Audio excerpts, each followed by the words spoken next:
মৌসুমের স্বাভাবিক লঘুচাপ দক্ষিণ বঙ্গোপসাগরে অবস্থান করছে জানিয়ে আবহাওয়া অফিস বলছে, দু এক জায়গায় বৃষ্টির পূর্বাভাস রয়েছে। এছাড়া রাতের তাপমাত্রা বাড়তে পারে।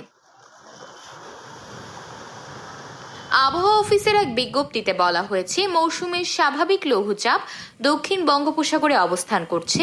সেই সঙ্গে এর একটি বাড়তি অংশ উত্তর বঙ্গোপসাগর পর্যন্ত বিস্তৃত রয়েছে। এই অবস্থায় সোমবার সন্ধ্যা 6টা পর্যন্ত রংপুর বিভাগের দু এক জায়গায় হালকা বৃষ্টি অথবা গুড়ি গুড়ি বৃষ্টি হতে পারে।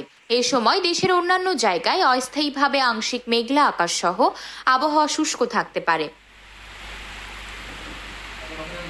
এদিকে আবহাওয়া অফিস জানিয়েছে, আজ সারা দেশে দিনের তাপমাত্রা সামান্য কমতে পারে, তবে রাতের তাপমাত্রা সামান্য বাড়তে পারে। এছাড়া আগামীকাল মঙ্গলবার দিনের তাপমাত্রা প্রায় অপরিবর্তিত থাকতে পারে এবং রাতের তাপমাত্রা সামান্য কমতে পারে। পরদিন বুধবার দিনের তাপমাত্রাও সামান্য কমতে পারে। এই কদিন শেষ রাত থেকে ভোর পর্যন্ত সারা দেশের কোথাও কোথাও হালকা থেকে মাঝারি ধরনের কুয়াশা পড়তে পারে। আর বর্ধিত 5 দিনের আবহাওয়ার অবস্থায় বলা হয়েছে, তাপমাত্রা আরও কমতে পারে।